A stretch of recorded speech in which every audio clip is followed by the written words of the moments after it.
వారం మన guest 1991 batch police officer.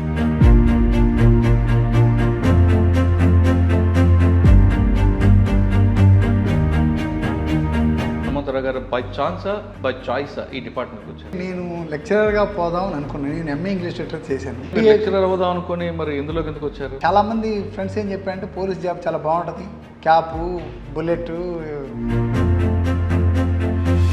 Ongole అనగానే రౌడీజం కనిపిస్తుంటుంది. Addanki bus stand, Nellore bus stand, అక్కడ ఇన్స్పెక్టర్లు, ఎస్ఐలు, ఆ వాతావరణం ఎప్పుడు చూసారా? మేము చిన్నప్పుడు ఏమి వాళ్ళం అంటే సినిమా వదిలిపెట్టారు, కరెంటు పోయింది అంటే మడ జరిగింది అనుకునేవాడు. మీకు ఇన్స్పైర్ చేసిన వాళ్ళు కానీ రోల్ మోడల్ కానీ పోలీసు ఎవరు ఉన్నారు? చోటుపురం దొంగ ఉన్నప్పుడు అక్కడ నాగేశ్వరరావు అని, టైగర్ నాగేశ్వరరావు అని పేరు వినేవాడిని. అప్పుడు ఎవరు మురళి ఎస్ఐ గారు, ఆయన ఛేదించి పట్టుకున్నారు. మీరు ఫస్ట్ పోస్ట్ సంగారెడ్డి, మీకు వెళ్ళిన తర్వాత మెయిన్ ఛాలెంజ్ ఏమొచ్చు? Complete remote area. So night time కూడా లేట్ అవర్స్ వరకు 12-1 గంట వరకు కూడా కోమింగ్ అని తెస్తలేడు. అక్కడ కనీసం మంచినీళ్ళు కానీ. మీరు చేసిన కోంబింగ్ ఏరియాలో ఎప్పుడైనా ఛాలెంజ్ వచ్చాయా? అక్కడ రామాయంపేట పోలీస్ స్టేషన్ బ్లాస్ట్ అయ్యింది. అంటే నవాపేటలో నక్సల్ ప్రభావం లేకపోయినా బాణామతి, బాగుండే ఇవన్నీ కూడా ఎక్కువ ఉంది కదా. ఆ బాణామతిని ఒకరొకరు నమ్మటం, ఈ నాలుకలు పోయటం, అయితే దానికప్పుడు చంద్రమోహన్ రెడ్డి అని ఒక ఉండేవాడు. ఆ రామోజీ ఫిలిం సిటీ దగ్గర కొన్ని 100 ఎకరాలు అంటే 120 ఎకరాలు అయితే 60 ఎకరాల్లో లేఅవుట్ వేసి డబుల్ రిజిస్ట్రేషన్ చేశారు. సూర్య రియల్ ఎస్టేట్స్ అని. వాడు సెట్ భూమి లేకుండా కొన్ని వేల మందికి భూములు అమ్మాడు. మీకు అప్పుడు ఇన్స్పెక్టర్ చంద్రశేఖర్ గారు ఉండేవారు. మీరే ఒక డెమో చేసి ఇచ్చారు, గుర్తుందా? ఆ టైంలో చాలా కార్యక్రమాలు చేసాం, కొన్ని సమయాల్లో బ్లేమ్ కూడా అయ్యాం. కానీ బ్లేమ్ అనవసరంగా అయ్యారు కదండి. 100% అనవసరం. నాకు అసలు సంబంధమే లేని విషయం అది. ఆ డ్యామేజ్ రికవర్ కావటం. మా నాన్న ఒక మాట చెప్పారు, తెలిసిన వాళ్ళు నువ్వు చెడ్డగనుకుంటే నువ్వు తప్పు చేసినట్టు, తెలియని వాడు చెడ్డగనుకుంటే నీకు సంబంధం లేని విషయం. పీటీసీలో ఎలాగుంటుందండి? నేను బాగా ఎంజాయ్ చేసే ప్రదేశం ఏంటంటే ఆ పీటీసీని. ఎందుకంటే నాకు టీచింగ్ కొంచెం ఇంట్రెస్ట్. హాస్టల్ విషయంకి వచ్చేసరికి కొంతమంది ఆఫీసర్లు కొల్యూట్ అవుతారనేది వార్త ఉంది. So happens. నేను కాదని చెప్పను, అవునని చెప్పను. ఇప్పుడు ట్రెండ్ ఏం నడుస్తుంది క్రైమ్, ఎలా దాన్ని అవుట్కమ్ చేయాలి, ఇటువంటి విషయాలు నేను నేర్పుతుంటారా లేదంటే ఓన్లీ బుక్స్ వరకే చెప్పుకున్నాను? సో ఒకళ్ళు మర్డర్ కేసు అనుకోండి, అక్కడ ఒకవేళ అయితే మర్డర్ అయితే ఎన్ని ఇంచులు కట్ అయింది, ఏ వెపన్ వాడాడు, ఎట్లా వాడాడు. ఎకనామిక్ అఫెన్సెస్ వింగ్లోకి వచ్చిన తర్వాత ఈడ కూడా ఒక పెద్ద స్కామ్ చేసాం. ఏదండి? మెతుకూరు రవీంద్ర అని. అది ఒక 150 crores స్కామ్. అది కూడా ఏంటంటే దాన్ని ఎలా బ్రేక్ చేశారు? డిపాజిట్లు కట్టించుకుంటాడు. నాకు గనక 1 లక్ష రూపాయలు ఇస్తే నెక్స్ట్ మంత్కి నీకు 1,10,000 ఇస్తాను అంటాడు. క్యూనెట్ అనే కేసు ఒకటి ఉంది. దాన్ని చూస్తే ఒళ్ళు గగురు పడుతుంది. అంత దుర్మార్గమైన కేసులే. సైబర్ క్రైమ్ అనేది వాడు ఎక్కడో కూర్చుంటాడు, ఫోన్లోనే చేస్తుంటాడు, వీళ్ళు మోసపోతుంటారు. మోసపోయిన తర్వాత మీ దగ్గరకు వస్తారు, లబోదివ్వమంటారు. ప్రతి ఒక్కడు కూడా ఎవరికైనా కానీ, ఏ మనిషికైనా కానీ ఎక్కడ దెబ్బతింటాడంటే ఆస్తితోడు దెబ్బతింటాడు. OLX ఫ్రాడ్ వాళ్ళు ఎస్పెషల్లీ రాజస్థాన్ ఫేమస్. వాళ్ళు OLX ఫ్రాడ్స్ మీద దాని మీదనే నేరాలు చేస్తుంటారు. విచిత్రమైన విషయాన్ని మీరు బిలీవ్ ఇట్ ఆర్ నాట్, వాళ్ళంతా 10th ఫెయిల్. బాధాకరమైన విషయం ఏంటంటే ఎవరైతే సాఫ్ట్వేర్ ఇంజనీర్స్ ఉంటారో మోసపోయారు వాళ్ళే మొదట్లో. కరోనా సమయంలో మీరు చేసిన వర్క్ చెప్పండి. అసలు అందరూ బయటకు వచ్చి అసలు నలుగురు కలవడానికి భయపడే టైంలో నా సర్వీస్ మొత్తంలో అతి ప్రౌడ్గా ఫీల్ అయ్యేది, నాకు సాటిస్ఫాక్షన్ ఇచ్చే టైం ఏంటంటే ఆ కోవిడ్ టైంలో రిస్క్ తీసుకొని 10 మందికి సహాయం చేసామనే తృప్తి. Welcome to crime diaries. ఈ వారం మన గెస్ట్ 1991 బ్యాచ్ పోలీస్ ఆఫీసర్, పేరు జి హనుమంతరావు గారు, ఏసీపీ బాలానగర్ సైబరాబాద్ కమిషనర్. హనుమంతరావు గారు సైబరాబాద్ రాకముందు జిల్లాలో పనిచేశారు, ప్రస్తుతం సైబరాబాద్లో పనిచేస్తున్నారు. ఆయన డిపార్ట్మెంట్లోకి వచ్చిన తర్వాత స్టార్టింగ్లో ట్రెడిషనల్ క్రైమ్ ఉండేది. అంటే ఇంట్లో దొంగతనాలు జరుగుతుండేవి. వాళ్ళ దొంగతనం జరిగిందంటే ఆ దొంగ ఎవరు అనేది చెప్పేవారు వ్యక్తులు ఉండేవారు. తర్వాత వైట్ కాలర్ అఫెన్స్ అంటే ఆర్థిక మోసాలు చూశారు. ప్రస్తుతం సైబర్ క్రైమ్ చూస్తున్నారు. సైబర్ క్రైమ్లో బాధితులు పడకుండా ఉండాలంటే ఎలాంటి జాగ్రత్తలు తీసుకోవాలనే విషయాన్ని హనుమంతరావు గారు తెలుసుకుంది. సార్ నమస్తే అండి. నమస్తే. హనుమంతరావు గారు, సాధారణంగా మీరు డిపార్ట్మెంట్కి వచ్చినప్పటికీ ఎక్కడైనా దొంగతనం జరిగిందంటే వాడు ఎంట్రీయా ఎగ్జిటా అంటే ట్రెడిషనల్ క్రైమ్ అది అప్పుడులో.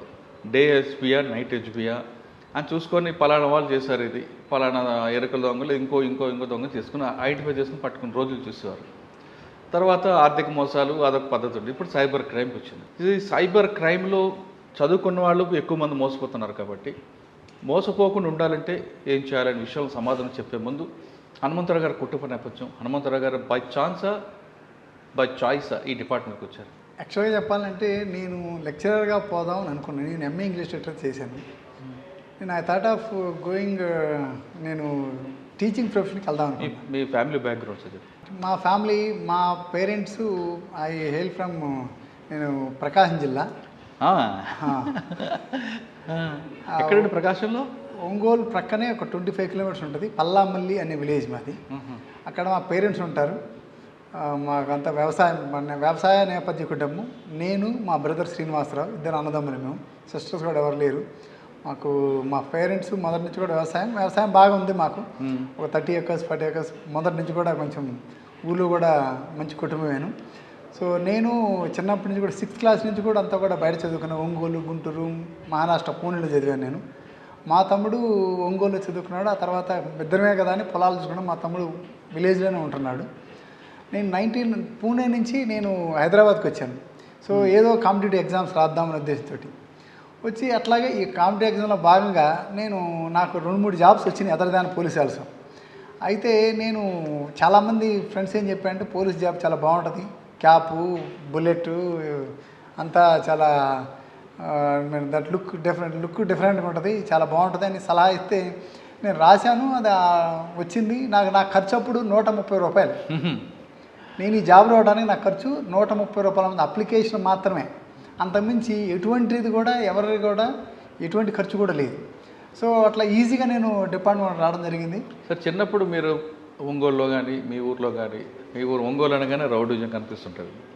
Addanki bus stand, Nellore bus stand, అక్కడ ఇన్స్పెక్టర్లు, ఎస్ఐలు, ఆ వాతావరణం ఎప్పుడు చూసారా? అంటే వాస్తవం చెప్పండి, అప్పుడు నేను చిన్నపిల్లవాడు. 10th ఇంటర్ వరకు మాత్రమే అక్కడ ఉన్నాం. సో పేరు అనేది కొంతమంది మీరు అన్నట్లు కరెంటు పోతే అక్కడ మటలు జరిగాయని, కరెంటు పోతే అక్కడ ఏదో కొట్లాలు జరిగాయని ఇంతవరకు తెలుసు. కానీ చిన్నపిల్లలం కాబట్టి మేము ఆ లోపలికి ఎప్పుడు కూడా డీప్గా వెళ్ళలేదు. మీరు అటు మాకు అక్కడ మేము చిన్నప్పుడు ఏమి ఇవ్వడమంటే సినిమా వదిలిపెట్టారు, కరెంటు పోయింది అంటే మట జరిగింది అనుకునేవాళ్ళు. మేము చిన్నవాళ్ళం అప్పుడు చదువుకున్నాను, స్టూడెంట్స్ అప్పుడు. సో అటువంటి సంఘటనలు మేము విన్నాం. అయితే నేను గుంటూరు, ఆ తర్వాత ఇంటర్ తర్వాత నేను గుంటూరులో చదువుకున్నాను. గుంటూరు జేకేసీ కాలేజీలో చదువుకున్నాను నేను. సో అక్కడ ఉండే కానీ బట్ ఇటువంటి వాతావరణానికి ఎప్పుడు కూడా you believe me or not, నేను ఫస్ట్ టైం పోలీస్ స్టేషన్కి వెళ్ళింది నేను డిగ్రీ చదివేటప్పుడు. ఎవరో ఫ్రెండ్ సైకిల్ పోయిందంటే first time Guntur Randalapadu police స్టేషన్కి పోయాను నేను. అంతకుముందు పోలీస్ స్టేషన్ అంటే కూడా నాకు తెలియదు అసలు. అది కూడా ఫ్రెండ్ తోటి పోయాను కలిసి. సో ఆడ ఎక్స్పీరియన్స్, ఆయన హెడ్ కానిస్టేబుల్ కలిసి ఓహో బాగా ఉంది ఇది పర్లేదు, ఆయన మంచివాడు దొరికాడు మాకు లక్కీగా. ఆయన బాగా రిసీవ్ చేసుకొని ప్రాపర్గా స్టూడెంట్స్ కదా అని చెప్పి సైకిల్ పోయిందా ఆయన రాసుకొని ఇట్లా చెప్పి సైకిల్ మేము ఇప్పిస్తాం, ఎక్కడ వదిలి దొరికిద్ది అని ఆయన మంచి మాటలు చెప్పి పంపించడం జరిగింది అప్పట్లో. సో హెడ్ కానిస్టేబుల్ పరిచయం, పోలీస్ పరిచయం అయింది. కానీ మీరు పనిచేసిన ప్రాంతంలో కానీ చదువుకున్న ప్రాంతంలో కానీ ఎస్ఐలు కానీ ఎవరైనా చూసారా ఫలానా ఎస్ఐ లాగా వాళ్ళరా అని? మీకంటే మీకు ఇన్స్పైర్ చేసిన వాళ్ళు కానీ రోల్ మోడల్ కానీ పోలీస్ ఎవరు ఉన్నారు? టు బీ ఫ్రాంక్ అంత నేనంటే టీచింగ్ ప్రొఫెషన్ ఇక ఎట్లా అనుకున్నాను కాబట్టి అంటే పోలీస్ దృష్టి లేదు అప్పుడు. యాక్చువల్గా అప్పట్లో ఈ ఉద్దేశం లేదు వాస్తవానికి. ఓకే. సో ఎక్కడైనా ఏదో లెక్చరర్ అవుదాం, ప్రశాంతంగా టీచింగ్ ప్రొఫెషన్ అడాప్ట్ తీసుకుందాం అనే ఉద్దేశంలో ఉన్నాను. కానీ యాక్చువల్గా అప్పుడు ఆలోచించలేదు. బట్ అప్పట్లో మా దగ్గర నేను విన్నదంటే స్టువర్ట్పురం దొంగలు ఉండేవాళ్ళు. స్టువర్ట్పురం దొంగ ఉన్నప్పుడు అక్కడ నాగేశ్వరరావు అని, టైగర్ నాగేశ్వరరావు అని పేరు వినేవాడిని చిన్నప్పుడు, మరీ చిన్న కిడ్స్ అప్పుడు ఎవరు మురళి ఎస్ఐ గారు ఆయన ఛేదించి పట్టుకున్నారు అనే విషయాన్ని మాత్రం అప్పట్లో మేము చిన్నప్పుడు విలేజ్లో కూడా వినేవాళ్ళం. ఆయన నాగేశ్వరరావు గారిని పట్టుకొని అరెస్ట్ చేసి ఆయన జైలుకి పంపించాడు. నాగేశ్వరరావు చాలా మంచి కార్యక్రమాలు చేసాడు దొంగనే, కానీ అటువంటి విషయాలు మాత్రం తెలిసేది మాకు అప్పట్లో. అచ్చా, 130 రూపాయలతో అప్లికేషన్ కొన్నారు, వేశారు. ఫస్ట్ అటెంప్ట్ కొట్టారా? ఫస్ట్ అటెంప్టే. నాకు ఇక తర్వాత ఏం లేదు, ఫస్ట్లోనే వచ్చింది. దీంతో పాటు 2-3 బ్యాంక్ ఆఫీసర్ జాబ్స్ కూడా వచ్చినాయి నాకు. కానీ అటు కూడా పోలేదు నేను. ఎందుకంటే మీరు లెక్చరర్ అవుదాం అనుకుని మరి ఇందులోకి ఎందుకు వచ్చారు? అనుకున్నాం, ఇక్కడికి వచ్చాను. ఈ జాబ్లో అప్పుడు ట్రై చేయలేం ఇంకా. I was kid and 22 years అప్పుడు నేను 22 ఇయర్స్కే నా పీజీ అయిపోయి నేను గుంటూరు పూణే ఫెర్గూసన్ కాలేజ్ చదివాను. It's what very reputed college. Even జేగీస్ కాలేజ్ రెప్యూటెడ్ కాలేజ్. అక్కడ చదివి నేను ఇక్కడికి వచ్చి చూద్దాం అనుకునేసరికి ఏదో నాకు పెద్ద టైం కూడా లేదు. ఓన్లీ విదిన్ స్పాన్ ఆఫ్ 3 మంత్సే నా పీజీ అయిపోయింది. నేను హైదరాబాద్ వచ్చాను, 3 మంత్స్లో రాశాను, వచ్చింది లక్కీగా. ఆ టైం కరెక్ట్ నోటిఫికేషన్ పడింది. ఫస్ట్ పోస్టింగ్ ఎక్కడ ఇచ్చారు ట్రైనింగ్ అయిన తర్వాత? ఫస్ట్ పోస్టింగ్ సంగారెడ్డిలో వేసాను. సంగారెడ్డి. ఎవరు మీకు SP and first SP? First SP Malakonda sir. తర్వాత సాంబశివరావు గారా? లేదు, ముందే నేను ఉన్నప్పుడు మాలకొండ సార్ ఉన్నాడు, అంతకుముందు సాంబశివరావు సార్ ఉన్నాడు. ఏం నేర్చుకున్నారండి మాలకొండ గారు? ఆయన చాలా పేషెన్స్, అది ఇంపార్షల్గా ఉండేవాళ్ళు. ఆయన ఎంత ఓపిక అంటే అప్పుడు బాగా ఎఫెక్టెడ్ ఏరియా, నక్సలైట్స్ బాగా ఎఫెక్టెడ్ ఏరియా. మేము ఆయనతో పాటు మేము కూడా వెళ్ళేవాళ్ళం. వెళ్ళినప్పుడు ఆయన ముందుండేవాడు లీడర్గా, ముందుండి నడిపిస్తూ వెపన్ ఆయన క్యారీ చేస్తూ, ఒక ఎస్పీ అయ్యండి వెపన్ని క్యారీ చేస్తూ ఆయన అంతా మేము వెళ్ళాడు. సో ఆయన చూసి లీడర్షిప్, ఒక లీడర్ అంటే ఎట్టుండాలి, లీడ్ చేయాలి మొత్తం టీంని కూడా. ఆయన చూసి మాత్రం లీడర్షిప్ క్వాలిటీస్ గురించి నేర్చుకున్నాను. మీరు ఫస్ట్ పొజిషన్ సంగారెడ్డి, మీకు వెళ్ళిన తర్వాత మెయిన్ ఛాలెంజ్ ఏమొచ్చింది? అంటే అక్కడ అట్లా ఉండేదంటే కొంచెం ప్రాంతం కొత్త, కంప్లీట్ మేము కోమింగ్ అన్ని వెళ్ళేవాళ్ళం, complete remote area. So night time కూడా లేట్ అవర్స్ వరకు 12-1 గంట వరకు కూడా కోమింగ్ అని తీసుకెళ్ళేవాడు. అక్కడ కనీసం మంచినీళ్ళు కానీ, కనీసం తిండి కానీ, టిఫిన్లు కానీ ఉండవు అసలు ఆ ఏరియాలో. మార్నింగ్ టైం అక్కడ బ్రేక్ఫాస్ట్ ఏంటంటే మిర్చి బజ్జీలు బ్రేక్ఫాస్ట్. సో వాటితోటే లేదంటే చాయ్ మిర్చి బజ్జీ ఈ మాత్రమే ఉండేవి. ఇక్కడ మేము వెళ్ళిన ప్రాంతం తూఫాన్ ఏరియా కానీ, నర్సాపూర్ ఏరియా కానీ అటు ప్రాంతాలు ఉంటే అవి ఉండేవి అనమాట. సో మేము చాలా చెప్పండి అబ్స్టికల్స్ని బాగా ఫేస్ చేసాం, హార్డ్ టైంలోనే వర్క్ చేసాం మేము. ఇప్పుడు చాలా ఫ్రీ అయిపోయింది. కానీ అప్పటి కాలంలో మేము సంగారెడ్డి నుంచి ఒకవేళ పొరపాటున ఎక్కడ సిద్దిపేట రావాలంటే నర్సాపేట ఫారెస్ట్ నుంచి సిద్దిపేట అంటే భయపడి ఏదైనా బందోబస్తుగా వెళ్ళాలంటే సంగారెడ్డి నుంచి హైదరాబాద్ వచ్చి, హైదరాబాద్ నుంచి గజ్వేల్ మీదుగా సిద్దిపేట వెళ్ళాడు. అంటే ఎఫెక్టెడ్ ఏరియా బ్లాస్టింగ్ చేస్తారు. నర్సాపూర్ అంతా బెల్ట్ కదా, నర్సాపూర్ అంతా అప్పుడు బెల్ట్ ఉండేది. సో అట్లా 92-93 వరకు అట్లా చేసిన కోంబింగ్ ఏరియాలో ఎప్పుడైనా ఛాలెంజ్ వచ్చాయా? అక్కడ అటాక్ అవ్వడం కానీ? నేను ఉన్న టైంలో రామాయంపేట పోలీస్ స్టేషన్, అంటే నేను సంగారెడ్డి నుండి రామాయంపేట పోలీస్ స్టేషన్ బ్లాస్ట్ అయింది. అప్పుడు నేను అదే సేమ్ మీరు చెప్పినట్లు నేను సంగారెడ్డి నుంచి హైదరాబాద్ వచ్చి, హైదరాబాద్ నుంచి రామాయంపేట రీచ్ అయ్యి. సో అప్పుడు ఎస్పీ గారు, నేను యంగ్ కాబట్టి మేము కూడా పరిగెత్తుకుంటూ ఉరుగుతూ వెళ్ళేవాళ్ళం.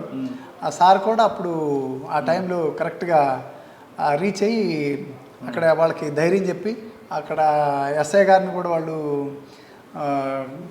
వాళ్ళ కస్టడీలో తీసుకుంటే ఆ తర్వాత వాళ్ళని మేనేజ్ చేసి మాట్లాడి వాళ్ళని విడిపించి చేయటం జరిగింది. అప్పుడు సంగారెడ్డి తర్వాత అండి నేను ఆ తర్వాత ఒంగోలు పీటీసీకి వెళ్ళిపోయాను. ఎందుకు? ట్రైనింగ్ అంటే నాకు టీచింగ్ ప్రొఫెషన్ ఇంట్రెస్ట్ అని చెప్పాను కదా. సో అట్లా నేను సెకండ్ పోస్టింగ్లో ఒంగోలా? సెకండ్ పోస్టింగ్ ఒంగోలు వెళ్ళాను. ఒంగోలు అక్కడ నేను దాదాపు ఒక 2-3 వేల మందికి ట్రైనింగ్ ఇచ్చి ఉంటాను కానిస్టేబుల్స్కి. స్కూల్కి వెళ్ళకుండా ఈ విధంగా ఇచ్చారా? అచ్చా, ఒంగోలు పీటీసీలో నా శిష్యులు ఇప్పుడు ఆల్మోస్ట్ వాళ్ళు రంగారెడ్డి, మెదక్, నిజామాబాదు, ఈవెన్ వరంగల్, వైజాగ్, తిరుపతి ఇదంతా కూడా నా శిష్యులు ఉన్నారు కానిస్టేబుల్స్. ఎక్కడ పోయినా కనీసం ఒక రికగ్నిషన్ ఏంటంటే నేను ఎక్కడ పోయినా కానీ సో మా సార్ మాకు అప్పుడు కొన్ని పాఠాలు చెప్పారని గుర్తుపెట్టుకుంటారు. కానీ బాగుంటుంది కదా సార్, అది మామూలు లాంటి కన్నా మనకి ఒక్కసారి కనుక టీచింగ్ ప్రొఫెషన్ కనుక అలవాటైతే మనం బయటికి రావడానికి ఇష్టపడం.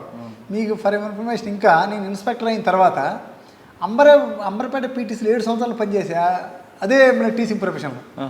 సో అంటే ఇంట్రెస్ట్ కాబట్టి 2011 నుంచి 2018 వరకు మళ్ళీ ట్రైనింగ్ కాలేజీలో ఉన్నాను నేను. అంటే చెప్పి బయటకు వచ్చిన తర్వాత స్టూడెంట్స్ కనబడినప్పుడు వాళ్ళు చెప్తున్న మాటలు వింటే చాలా ఆనందం ఉంటుంది. చాలా ఆనందం సార్. నాకు తెలియకుండా చాలామంది ఎస్ఐస్ సార్ మీ దగ్గర మేము ట్రైనింగ్ అయ్యాం సార్, మీరు నాకు గుర్తుపట్టలేదు సార్ అంటారు. అప్పుడు మనకి చాలా ఆనందం వేస్తుంది.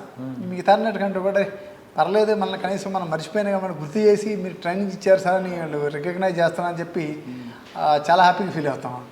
ఒంగోలు పీటీసీలో ఎంతకాలం పనిచేస్తారండి? నేను ఆల్మోస్ట్ ఆల్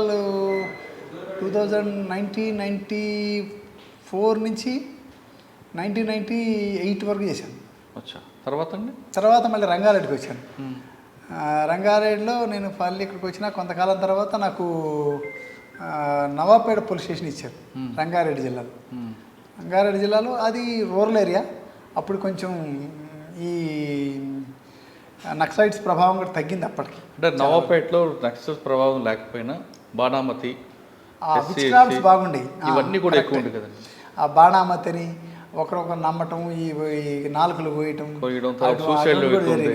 అయితే దానికప్పుడు మేమేం చేసామంటే ఆల్ ఇండియా రేడియోలో ఒక ఇంటర్వ్యూ ఇచ్చాం. అప్పటి కాలంలో ఆల్ ఇండియా రేడియోలో ఒక ఇంటర్వ్యూ ఇచ్చాం. ఇట్లా నమ్మొద్దు, ఈ మూఢనమ్మకాలు.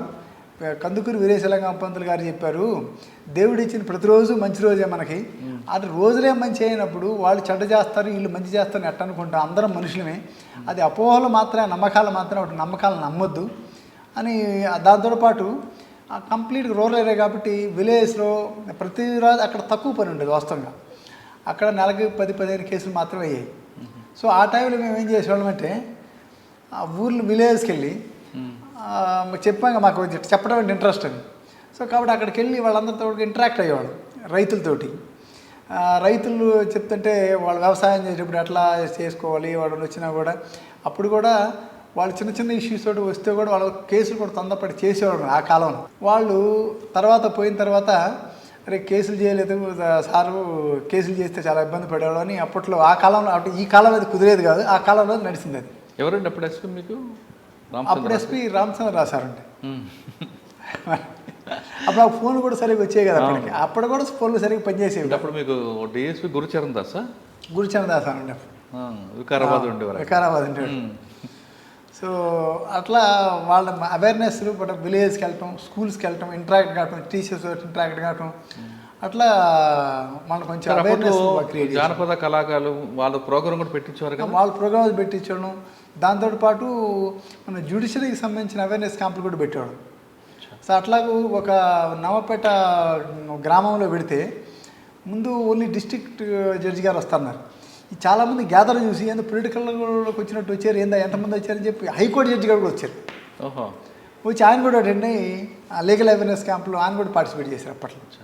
సార్ నవాపేట తర్వాత? నవాపేట తర్వాత నేను హైతనగర్లో పనిచేశాను. ఇక్కడ దొంగతనాలు బాగుండేవి కదండి అప్పట్లో. డకాయిట్లు ఉండేవి, లేదా అన్నోన్ మర్డర్స్ ఉండేవి, రోడ్ యాక్సిడెంట్స్ ఉంటాయి. మీకు బాగా గుర్తుండిపోయిన కేసు చెప్పండి. అక్కడ మర్డర్ కంటే కూడా ఒక చీటింగ్ కేసు అనేది చంద్రమౌళి అనేవాడు, ఒక చంద్రమౌళి రెడ్డి అనే ఒక ఉండేవాడు. ఆ రామోజీ ఫిలిప్స్ ఇంటి దగ్గర కొన్ని 100 ఎకరాలు అంటే ఉండే 20 ఎకరాలు అయితే 60 ఎకరాల్లో లేఅవుట్ వేసి డబుల్ రిజిస్ట్రేషన్ చేశాడు. సో ఆ రకంగా పాపం చాలామందిని మోసం చేశాడు అతను. ఆ విషయంలో బాధితులకి అంతా బాసటగా తెలిసి అప్పుడు మహేందర్ రెడ్డి సార్ ఉండేవాడు సిపిగా కూడా. వాళ్ళకంతా కూడా ఒక బాధితుల సంఘం లాగబెట్టి వాళ్ళందరిని పిలిపించి ఎవరైతే ఈ చీటింగ్ చేశాడో వాళ్ళతో అంతా మాట్లాడి ఎంతో కొంత వాళ్ళకి సార్ ద్వారా ఆ టైంలో వాళ్ళకి పసుమమ్మలది కాదు, అది రామోజీ ఫిలిప్స్ పక్కనే ఆనుకొని ఉంటుంది. అబ్దుల్లా పర్మిట్. తర్వాత అండి ఆ తర్వాత నేను గట్కేశ్వరం వేసాను. గట్కేశ్వరం చాలా ప్రశాంతమైన ప్రదేశం. అక్కడ కొంతకాలం చేశాను. ఆడంతా అన్నీ ప్రశాంతంగా ఉండే, చిన్న చిన్న ఇష్యూస్ ఉండేవి కానీ అంత పెద్దగా మర్డర్ అయ్యానే చిన్న చిన్న పెట్టి ఇష్యూస్ కోసం మర్డర్ అయ్యాయి. ఆర్గనైజ్డ్ క్రైమ్ కాదు. ఆర్గనైజ్డ్ క్రైమ్ కాదు. దొంగతనాలు ఎక్కువే కదండి అక్కడ. అప్పటికి కొంచెం తగ్గుముఖం పెట్టినాయి. ఇది 2004. 2004 కొద్దిగా తగ్గుముఖం పట్టి నేను అక్కడ కొంతకాలం చేసిన తర్వాత నేను మళ్ళీ సరూర్ నగర్కి ట్రాన్స్ఫర్ అయ్యాను. సరూర్ నగర్లో కొంతకాలం పనిచేశాను. అక్కడ కూడా ఒక పెద్ద స్కామ్ ఉంది. అది కూడా సూర్య రియల్ ఎస్టేట్స్ అని. వాడు సెంటు భూమి లేకుండా కొన్ని వేల మందికి భూములు అమ్మాడు. సో దాంట్లో కూడా మేము అప్పుడు మహేందర్ రెడ్డి సార్ ఉన్నప్పుడు వీళ్ళందరూ బాధితులందరూ కూడా ఒక ప్లాట్ఫామ్ ఏర్పడి అందరినీ పిలిపించి మాట్లాడనని చెప్పారు. మేము ఒక ఫంక్షన్ హాల్ తీసుకొని మాట్లాడితే కనీసం పెళ్లి కంటే ఎక్కువ మంది వచ్చారు దానికి. వాడు బాధితులు. సో పాపం బాధ వస్తుంది, బాధ వేసేది బాగానే. కానీ అయితే కేసు రిజిస్టర్ చేసాం మేము. సరూర్ నగర్లో కొన్ని, హైతనగర్లో కొన్ని. అంటే అది ఆఫీస్ ఏమో సరూర్ నగర్లో ఉండేది, అతను రిజిస్ట్రేషన్స్ అన్నీ జరిగే కదా హైదరాబాద్ నుండి. అప్పుడు ఎవరైతే ఈ ఇన్వాల్వ్మెంట్ అయ్యాడని చెప్పి ఎస్ఆర్ఓ ఉంటాడు, రిజిస్ట్రార్ని కూడా అక్యూజ్గా మేము చేసి రిజిస్ట్రార్ని కూడా అరెస్ట్ చేయడం జరిగింది. అప్పుడు సార్ మీరు సరౌండర్లో పనిచేసిన టైంలోనే అట్రాక్షన్ డైవర్షన్ గ్యాంగ్ ఉండేది. అవును, ఆ గ్యాంగ్ కోసం మీరు పడ్డ కష్టం సార్ చెప్పండి. అటెన్షన్ డైవర్షన్ మేము అప్పట్లో స్నాచింగ్ జరిగిందంటే మేమే చేసినట్టు లేచి నుంచున్నాం సీట్లో నుంచి. ఎందుకంటే మాకు ప్రెజర్స్ అట్లుండే, అంటే ఆఫీసర్స్ కూడా వాళ్ళు సదుద్దేశంతో చెప్పేవాళ్ళు, చెడు ఉద్దేశం కాదు. మాకు ఆ రకంగా ఇన్స్ట్రక్షన్స్ ఇస్తే ఆ భయానికి మేము కూడా ఏం చేసేవాళ్ళు అంటే ఇమ్మీడియట్గా ఏరియాలోకి వెళ్ళి అన్నీ కూడా టీంలు ఫామ్ చేసి ఎక్కడికక్కడే క్రైమ్ ఎస్ఐ ఒక సైడ్ ఎంతమంది అయితే లా అండ్ ఆర్డర్ ఎస్ఐ అంతమంది లా అండ్ ఆర్డర్స్ ఎటైతే వాళ్ళు విత్డ్రా కావడానికి అవకాశం ఉన్న ప్రతి రూట్కి కూడా ముగ్గురు నగులు మఫ్టీలు పంపించి వెహికల్ చెకింగ్ చేసి అట్లా పట్టుకున్న సంఘటనలు కూడా ఉన్నాయి. అది కాకుండా మీకు అప్పుడు ఇన్స్పెక్టర్ చంద్రశేఖర్ గారు ఉండేవారు. అవును, ఆయన మీరు మీ టీం అంతా కలిపి వెంకటేశ్వర్లు ఇంకొక ఎస్ఐ ఉండేవారు. మీరే ఒక డెమో చేసి ఇచ్చారు, గుర్తుందా? ఆ టైంలో చాలా కార్యక్రమాలు చేసాం, కొన్ని సమయాల్లో బ్లేమ్ కూడా అయ్యాం. సో రకరకాల, బట్ అఫ్కోర్స్ తర్వాత అది కాదని ప్రూవ్ అయింది. మీరు అన్నట్టు కొన్ని లైఫ్లో మనకి సంబంధం లేని విషయాలు కూడా కానీ బ్లేమ్ అనవసరంగా అయ్యారు కదండి అనిపిస్తుంది. అనవసరం, 100% అనవసరం. నాకు అసలు సంబంధమే లేని విషయం అది అయ్యాం. But I came out with clean chit అదట్టు డిపార్ట్మెంట్ ద్వారానే. So after enquiry clean chit ఇచ్చారు. కరెక్టే, కానీ ఆ రోజు ఆ డ్యామేజ్ మాత్రం మనం మీరు అన్నట్టు ఆ డ్యామేజ్ రికవర్ కావటం. బట్ వన్ థింగ్ ఏంటంటే నాకు ఒక గుడ్డో బ్యాడో నాకు తెలియదు, కానీ నాకు డిపార్ట్మెంట్లో మంచి పేరు ఏంటంటే అయ్యో పాపం వాడు అటు చేస్తాడా అనే పేరు అయితే ఉంది. కానీ పబ్లిక్లోకి వచ్చేసరికి లేదంటే మీ ఇంట్లో కానీ చుట్టుపక్కల కానీ చిన్న మా నాన్న ఒక మాట చెప్పారు, దీన్ని కరెక్ట్గా చెప్తా దీనికి. నీకు మా నాన్న ఏం చెప్పారంటే నీకు తెలిసిన వాళ్ళు నీ గురించి ఏమనుకుంటారు అన్నాడు. నీకు తెలిసిన వాళ్ళు నీ గురించి ఏమనుకుంటారు, నీ గురించి చెడ్డగా అనుకుంటారా మంచిగా అనుకుంటారా అడిగారు. నా గురించి మన తెలిసిన వాళ్ళు అయితే గురించి చెడ్డగా అనుకున్నానా అన్న. మరి తెలియని వాళ్ళ గురించి నీకు ఎందుకు అన్నాడు ఆయన. ఇప్పుడు మంచి చెడ్డ ప్రతి చోట ఉంటుంది. తెలిసిన వాళ్ళు నువ్వు చెడ్డగా అనుకుంటే నువ్వు తప్పు చేసినట్టు, తెలియని వాళ్ళు చెడ్డగా అనుకుంటే నీకు సంబంధం లేని విషయం. సో దాన్ని నువ్వు రిపేర్ చేయలేవు, అందరూ ప్రతి ఒక్కరి దగ్గర నువ్వు చెప్పలేవు. మంచి మాట చెప్పారు ఆయన. అందుకని ఆయన అంతకుముందు నేను కొంచెం గిల్టీ ఫీల్ అయ్యండి, అది ఎవడండి అనుకుంటాడు అని. ఆ తర్వాత ఆయన మాట చెప్పిన తర్వాత చాలా ధైర్యంగా ఫీల్ అయ్యాను.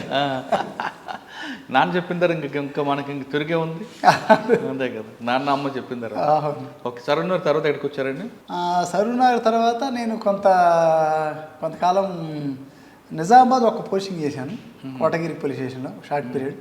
ఆ తర్వాత సుల్తాన్ బజారు, ఆ తర్వాత ప్రమోషన్ వచ్చింది. ఆ తర్వాత ప్రమోషన్ తర్వాత ఆల్మోస్ట్ ఆల్ 11 నుంచి 18 వరకు పీటీసీలో పనిచేశాను. సార్ కోటగిరిలో ఎలాగుంటుంది క్రైమ్ కల్చర్? అక్కడన్నీ అదంతా కూడా సెటిలర్స్, అంతా కూడా ఆంధ్ర నుంచి సెటిల్ అయిపోయిన వాళ్ళు ఉంటారు అక్కడ. కోటగిరి అంటే జస్ట్ మనకి బోర్డర్, మన మహారాష్ట్ర బోర్డర్. అక్కడ అన్ని చిన్న ఇష్యూస్ ఉండేవి. ఈ రైతులకు చిన్న కొట్లాడుకోవడం, చిన్న దొంగతనాలు. ఆ తర్వాత రైసు అప్పట్లో నేను పోయేసరికి అది లేదు ఆ కల్చర్.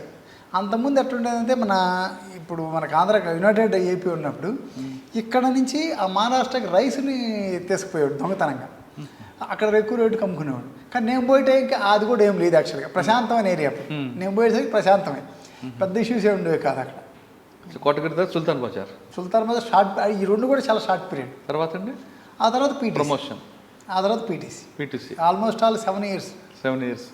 పీటీసీలో ఎలాగుంటుందండి మీకు? నేను బాగా ఎంజాయ్ చేసే ప్రదేశం ఏంటంటే ఆ పీటీసీని. ఎందుకంటే నాకు టీచింగ్ కొంచెం ఇంట్రెస్ట్, పైగా నాకు చెప్పాలనే ఆనందం ఎక్కువగా ఉంటుంది నాకు. ఇది పిల్లలకి ఏదైనా నేను 1 గంట చెప్పాలంటే నేను 2 hours ప్రిపేర్ అవుతాను. ఎందుకంటే అది ఎప్పుడు కూడా మనం చెప్పేది ఇంటాక్ట్గా వాళ్ళకి చేరాలి, అప్పుడే మనల్ని వాళ్ళు గుర్తుపెట్టుకుంటారు. మనం గుర్తుపెట్టుకోవాలంటే మనం వాళ్ళకి బాగా టీచ్ చేయగలగాలి అని మనసులో బాగా అనుకొని ప్రిపేర్ అయ్యి బాగా వెళ్తాం. సార్ అంబర్పేట పీటీసీ అనగానే మంచి పేరు ఉందండి, అంత డౌటే లేదు. కానీ హాస్టల్ విషయంకి వచ్చేసరికి కొంతమంది ఆఫీసర్లు కొల్యూట్ అవుతారనేది వార్త ఉంది.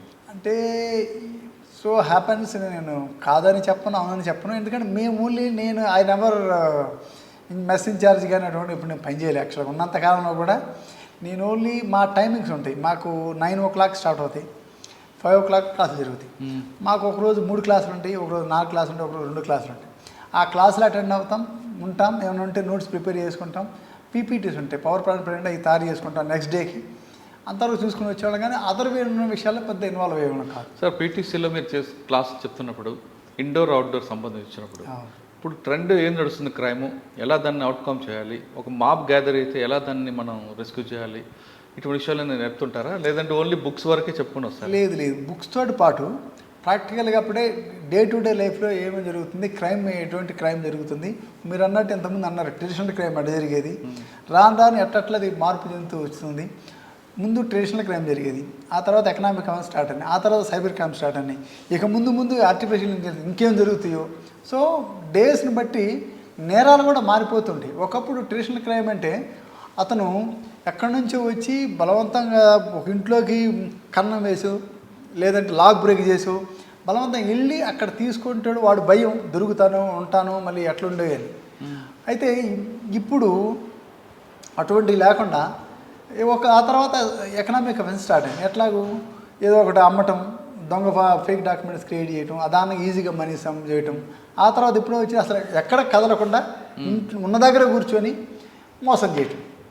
సో ఈ సైబర్ క్రైమ్స్ ఏది మరీ ఎక్కడో ఉంటాడు నేరస్తుడు, ఎక్కడో రాజస్థాన్లోను, జార్ఖండ్లోను, వెస్ట్ బెంగాల్లోను.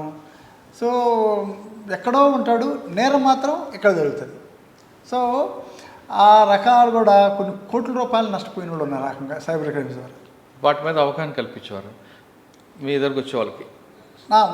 అంటే ఇప్పుడు కల్పిస్తున్నాం. అక్కడ అంబర్పేటలో ఉన్నప్పుడు, అంబర్పేటలో కూడా ఇంత నేను పనిచేసడానికి ఇంత ఎక్కువగా లేదు, కానీ కన్విక్షన్ రేట్ ఎలా పెంచుకోవాలో ఆ విషయం చెప్పేవారా? కన్విక్షన్ రేట్ తప్పనిసరిగా చెప్పాను. అసలు ఇన్వెస్టిగేషన్ ప్రాసెస్ ఎట్లాగో ఎలా అంటే ప్రొసీజర్ ఎలా ఉంటుందండి? జనరల్గా ఒక ఎఫ్ఐఆర్ అయిన తర్వాత ముందు ఏం చేస్తారంటే వాళ్ళు స్టేట్మెంట్ రికార్డ్ చేసుకోవాలి.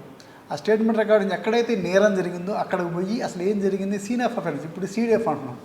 సో ఆ సీన్ ఆఫ్ అఫెన్స్ అక్కడ విచారణ చేసి ఇద్దరు పంచులు పెట్టుకొని అక్కడ మనం ఎట్లా జరిగిందో యాజిటీస్గా ఒక సీన్ అది పంచనామా కండక్ట్ చేస్తాం.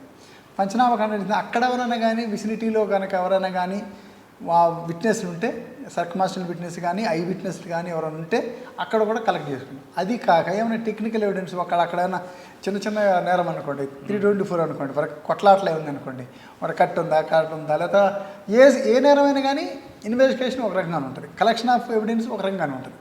సో ఒకవేళ మర్డర్ కేసు అనుకోండి, అక్కడ ఒకవేళ అయితే మర్డర్ అయితే ఎన్ని ఇంచుల్లో కట్ అయింది, ఏ వెపన్ వాడాడు, ఎట్లా వాడాడు.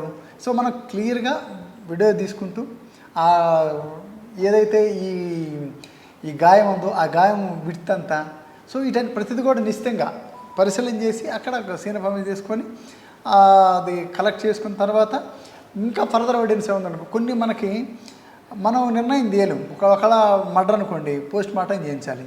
ఆ పోస్ట్ మార్టంలో షార్ట్ ఒపీనియన్ తీసుకుంటాం. రీజన్స్ ఏంటి, ఎట్లా మర్డర్ జరిగింది, వేపంతో చేసి ఉండొచ్చు, లేదా పాయిజన్ ఇచ్చిన చంపాడా, స్మోదరింగ్ ముక్కు మూసేవని చంపాడా, లేకపోతే స్ట్రాంగులేషన్ చేసాడా. హ్యాంగింగ్ స్ట్రాంగులేషన్ తేడా ఉంటుంది. మళ్ళీ హ్యాంగింగ్ అంటే ఇది నాలుగు బయటకు వచ్చి ఎట్లా ఉంటుంది, స్ట్రాంగులేషన్ స్ట్రైట్గా ఉంటాయి, యాంగిల్స్ ఇట్లా ఈ క్రాస్ గట్ట వస్తుంది. సో అట్లా తేడా ఏమైనా ఉందా అంటే మనం ఆ సీన్ ఆఫ్ అఫెన్స్కి పోయి ఆ సీన్ చూసిన వెంటనే మనకి ఇంత ఎక్స్పీరియన్స్లో మనకు ముందు ఒక అవగాహన, బేసిక్ అవగాహనగా వస్తాం. వచ్చిన తర్వాత మన క్లారిటీ కోసం మళ్ళీ మన ఒపీనియన్ కూడా తీసుకుంటాం, షార్ట్ ఒపీనియన్. డాక్టర్ గారి దగ్గరికి వెళ్ళి వాళ్ళకి షార్ట్ ఒపీనియన్ తీసుకొని బేసిక్ అంతా మనం ఫర్దర్గా ఇన్వెస్టిగేషన్ కూడా కంటిన్యూ చేస్తుంటాం. మీరు చెప్తున్నప్పుడు ఆ ఏఎస్ఐ నుంచి అందరూ ఉంటారు మీ దగ్గర, వాళ్ళు ఇంట్రెస్ట్ చూపిస్తుంటారా, లేదు వాళ్ళకున్న బర్డెన్స్ వాళ్ళకి అప్పటికి రకరకాల వర్క్స్ ఉంటాయి, ఏదో వీడిని వెళ్ళిపోతుంటారా? లేదు, అంటే మనం చెప్పే విధానం ఎక్కడ కూడా అది స్టూడెంట్ కానివ్వండి, మన స్టాఫ్ కానివ్వండి, మన పోలీస్ స్టేషన్లో ఇవ్వండి, మన సహచరులు కానివ్వండి, ఎవరైనా కానీ చెప్పే విధానాన్ని బట్టి వాళ్ళు రిసీవ్ చేసుకుంటారు. మనం కొంచెం వాళ్ళకి అర్థమయ్యే రీతిలో కొంచెం సౌమ్యంగా మీరు నేర్చుకుంటే దీని ఉపయోగాలు ఇవి, నేర్చుకోకపోతే ఎప్పుడు కూడా మనం నేర్చుకోలేము. ఇప్పుడు ఒక్కొక్కరు అట్టుంటారంటే నేర్చుకుంటే ఏముంది, మాకు అయ్యేది ఏంది పోయింది అట్ట కాకుండా, బాబు నువ్వు నేర్చుకుంటే నువ్వు రేపు నీకు ప్రమోషన్ వస్తాయి, నువ్వు అబోవ్ అవుతావు. హెడ్ కానిస్టేబుల్ నుంచి అబోనే, హెడ్ కానిస్టేబుల్ నుంచి కేసుని ఇన్వెస్టిగేషన్ చేయొచ్చు, వాళ్ళకి రైట్స్ ఉన్నాయి, చట్టం ఇచ్చిన రైట్స్ అవి. అందుకే ఇప్పుడు కొత్త మా సిపి గారు ఏం చెప్తారంటే, మీ దగ్గర అయితే ఎన్ని కేసులు ఉన్నాయో ఆ కేసుల్లో నుంచి కనీసం 1/3 హెడ్ కానిస్టేబుల్స్కి, ఏఎస్ఎస్కి వాళ్ళకు కూడా మీరు డిస్ట్రిబ్యూట్ చేయండి. మీ మీద బర్డన్ తగ్గి క్వాలిటీ ఆఫ్ ఇన్వెస్టిగేషన్ పెరిగిద్ది. మీరు వాళ్ళకి ఇన్వెస్టిగేషన్ ఏ రకంగా చేయాలి చెప్పండి, వాళ్ళు కూడా చేస్తారు, మీకు సపోర్ట్ చేస్తారు. అప్పుడు మనకి వర్క్ డిస్ట్రిబ్యూషన్ అయ్యి ఓన్లీ ఎస్ఐస్ సిఎల్ మీద బడ్డన్ తగ్గిద్ది, క్వాలిటీ ఇన్వెస్టిగేషన్ పెరిగింది. ఎందుకు మనకు ఐఓలు పెరుగుతారు, ఇన్వెస్టిగేషన్ ఆఫీసర్ పెరుగుతారు కాబట్టి మనకు బడ్డన్ కూడా తగ్గిద్ది, క్వాలిటీ కూడా పెరుగుతుంది, కన్విక్షన్ రేట్ కూడా పెరిగింది. ఓకే సార్, అక్కడ నుండి ఎటు వచ్చారు అంబర్పేట? ఆ అంబర్పేట నుంచి నేను మళ్ళీ సైబరాబాద్కి వచ్చాను. ఎకనామిక్ అఫెన్సెస్లో వింగ్లో ఉన్నాను. ఎకనామిక్ ఒక జోన్ అయిపోయింది మీది, ట్రెడిషనల్ క్రైమ్ అయిపోయింది, సెకండ్ జోన్లోకి వచ్చారు. ఎకనామిక్ అఫెన్సెస్ వింగ్లోకి వచ్చాను. ఎకనామిక్ అఫెన్సెస్ వింగ్లోకి వచ్చిన తర్వాత ఈడ కూడా ఒక పెద్ద స్కామ్ చేసాం. ఏదండి? మెతుకూరు రవీంద్ర అని, అది ఒక 150 crores స్కామ్ అది కూడా. సో వాడేంటి ఎంఓ ఏంటండి, దాన్ని ఎలా బ్రేక్ చేస్తారు మీరు? వాళ్ళు ఏం చేస్తారంటే డిపాజిట్లు కట్టించుకుంటాడు. నీకు నా గనక 1,00,000 రూపాయలు ఇస్తే నెక్స్ట్ మంత్కి నీకు 1,10,000 ఇస్తాను అంటాడు. నువ్వు ఎట్లా ఇస్తావు అని అడిగితే నేను ఇన్వెస్ట్మెంట్ చేస్తాను, క్రిప్టో కరెన్సీ కొంటాను, లేకపోతే నేను షేర్ బిజినెస్ చేస్తాను అని నమ్మగలుగుతాడు. నమ్మి కొంతకాలం ఇస్తాడు. ఎట్లా ఇస్తాడు? కొత్త వాళ్ళు జాయిన్ అవుతూ ఉంటారు, వాడికి మనీ ఫ్లో పెరుగుతుంటుంది. మనీ ఫ్లో ఉన్నంతకాలం ఇటు ఇచ్చుకుంటాను పోతుంటాడు, అతనికి వచ్చే నష్టమే లేదు. ఎప్పుడైతే మనీ ఫ్లో ఆగిపోయిందో అప్పుడు బ్రేక్ అయిపోయి చేతులు ఎత్తేస్తాం. సో అట్లా దాదాపు ఒక 150 కోట్లు కలెక్ట్ చేశాడు. 150 కోట్లు. సో ఆ కేసులో మేము దాదాపు ఒక 60 కోట్ల వరకు అటాచ్మెంట్ పెట్టించాం. వెహికల్స్ అయితేమి, వాడి ప్రాపర్టీ అయితేమి, వాడి భార్య భార్యలు అయితేమి, మిగతా వాళ్ళకైతేమి. ఇప్పుడు అది ఆ ఒక డిపాజిట్ యాక్ట్ ఒక ఫెసిలిటీ ఏంటంటే ఎవరైతే నేరం చేస్తాడో ఆ నేరం చేసిన వ్యక్తి బంధువులైనా స్నేహితులైనా అతని పేరు మీద ఉన్న ఎవరి పేరు మీద ఉన్న ప్రాపర్టీ అయినా సరే మనం ఫ్రీజ్ చేసి అటాచ్మెంట్ ఇవ్వచ్చు. అదేంటి సార్, ఇప్పుడు వాళ్ళ బంధువుల పేరు మీద కూడా, బంధువుల పేరు మీద నుంచి కూడా ఈ రకంగా అటు ట్రాన్స్ఫర్ అయిందని ప్రూవ్ చేయాలి. రైట్. ప్రూవ్ చేస్తే మాత్రమే, పెడతా అట్లా చేయరు, ప్రూవ్ చేయగలగాలి. ఈ నుంచి ట్రాన్స్ఫర్ అయినట్టు మనం ప్రూవ్ చేస్తే అటువంటి ప్రాపర్టీని మాత్రం మనం అటాచ్ చేయవచ్చు. అంతేగాని ఓన్లీ వేగా పోయి చేయడానికి వెళ్ళేది. ఓకే. రవీంద్ర కేసు ఒకటి అట్లా అవి ఒకటి చేసాం. దాంట్లో దాదాపు డిపాజిట్ కూడా చేసాం. నా దగ్గర దాదాపు ఒక 1 year 6 crores క్యాష్ ఉంది.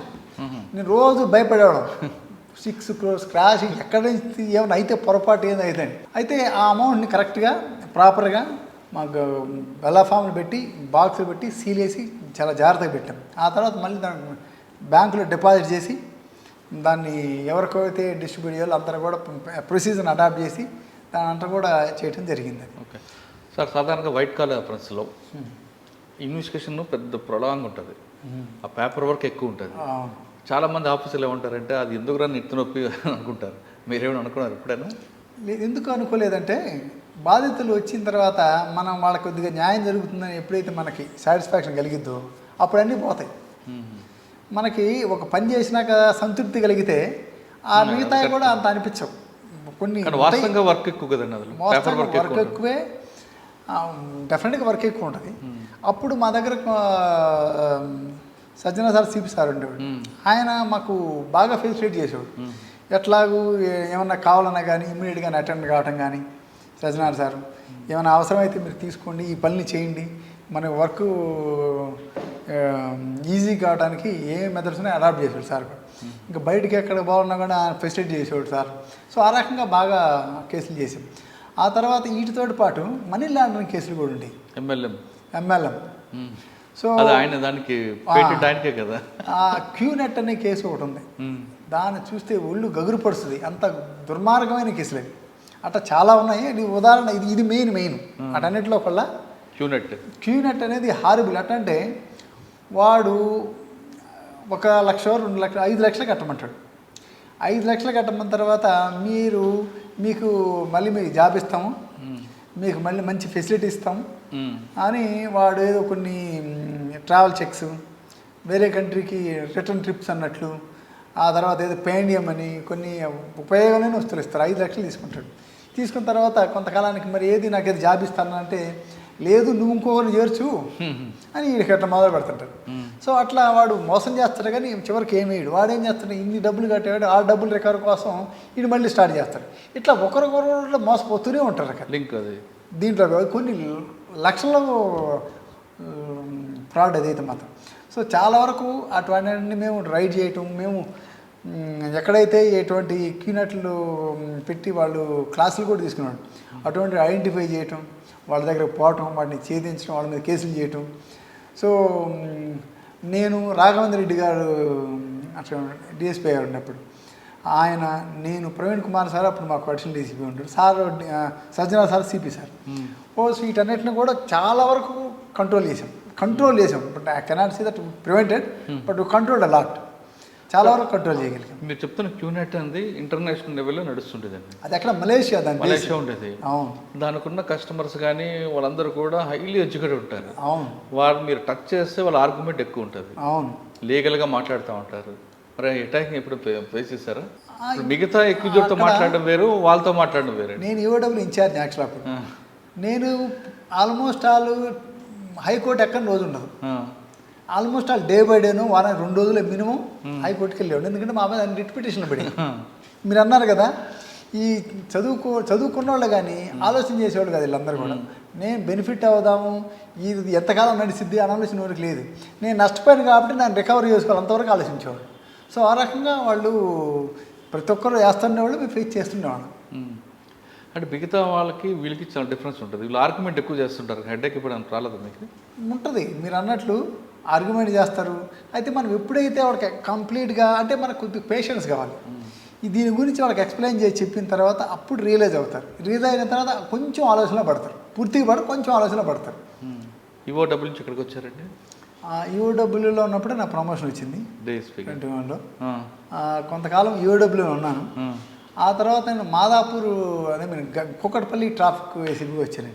సార్, కుక్కట్పల్లి ట్రాఫిక్ కన్నా ముందు కరోనా సమయంలో మీరు చేసిన వర్క్ చెప్పండి. అది నా లైఫ్లో అతి సాటిస్ఫాక్షన్ ఇచ్చిన టైం ఏంటంటే ఆ కరోనాలో ఎక్స్క్లూజివ్గా ఒక వర్క్ చేశారు, చెప్పండి. ఆ టైంలో ప్లాస్మా డొనేషన్ చేయించాం.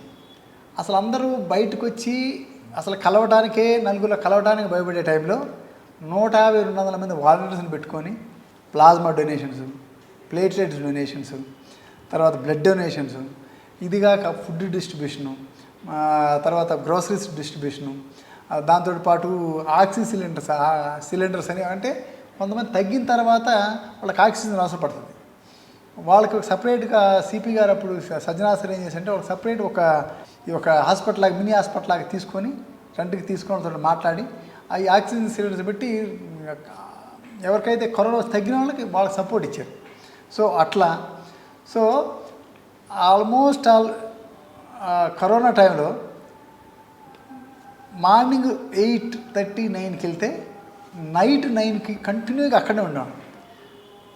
మా సజ్జనార్ సార్ ఎప్పుడన్నా సండే రోజు ఆయన గమనించారు, ఇది సండే కూడా ఉంటాడా లేడా అనుకున్నాను నేను ఆయన ఎప్పుడు వచ్చినా అక్కడే ఉండేవాడిని రోజులో. కానీ వాలంటీర్స్ని కూడా హ్యాట్స్ ఆఫ్, వాళ్ళు కూడా వాలంటీర్కి వచ్చి అంత టైంలో కూడా ఎన్నో జాగ్రత్తలు తీసుకొని వాళ్ళు ప్రతి ఒక్కరికి కాల్ చేయటం, ఎవరికైనా ప్లాస్మా అని అవసరం పెడితే ప్లాస్మా కావాలంటే వాళ్ళతో మాట్లాడి డోనర్స్ని వాళ్ళకి కాన్ఫిడెన్స్ కలిగించి హాస్పిటల్కి పంపించి వాళ్ళకి ప్లాస్మా డొనేట్ చేయించి, కొన్ని అయితే దాదాపు నాకు తెలిసి ఆ కాలంలో 12,000 డొనేషన్ చేయించాం.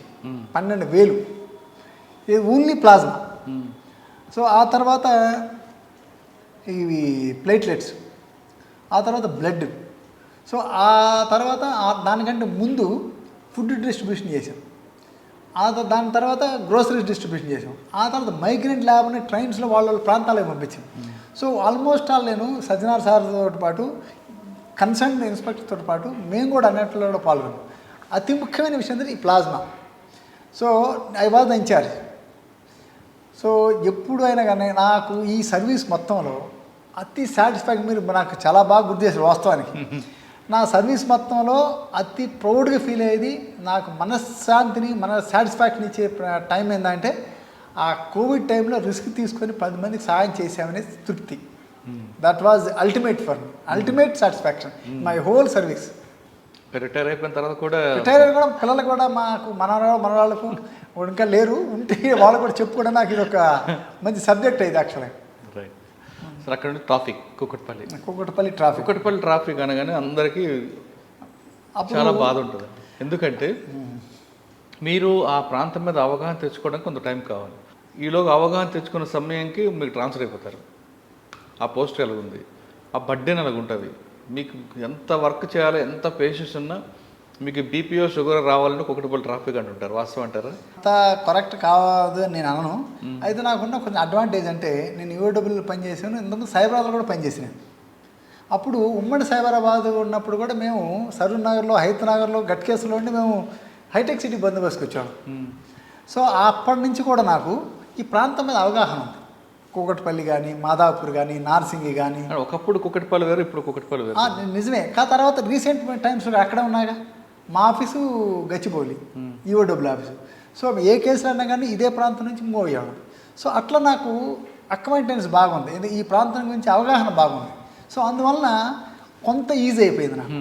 అదర్వైజ్ మీరు చెప్పినట్టు కొత్త వాళ్ళు అయితే తెలుసుకునే లోపే లాస్లో వెళ్ళిపోయాడు. కానీ అక్కడ రోడ్లు కుకట్పల్లి అన్నది ట్రాఫిక్కే పారామీటర్స్ అండి. వెహికల్స్ ఎక్కువ ఉంటాయి, రోడ్ స్పేస్ తక్కువ ఉంటుంది, ప్లస్ ట్రాఫిక్ సెన్స్ చాలా తక్కువ మంది కనిపిస్తుంటుంది. ఈ 3 ఛాలెంజ్ని ఎలా మీరు ఫేస్ చేశారు? అంటే మీరు చెప్పినట్లు వాస్తవమే. ఒకప్పుడు రోడ్లు లెంత్ పెరగలేదు, కొత్త రోడ్లు రేడియల్ రోడ్స్ కొన్ని పెరిగినాయి, అయినా కానీ జనాభా ఎంత పెరిగిందో అంత పెరగలేదు. సో అయితే ఇప్పుడు ప్రజెంట్ సిపి అవినాష్ మంది సార్ టీసీపీ ట్రాఫిక్ ఉన్నప్పుడు ఆయన ఏం చేశారంటే, ఏదైతే జేఎన్టీ ఉంది కదా, ఆ జేఎన్టీ దగ్గర మీకు గుర్తుండి ఉంటుంది, దాదాపు 1/2 అవర్ 45 మినిట్స్ ఆగిపోయేది, ఏది సిగ్నల్లో.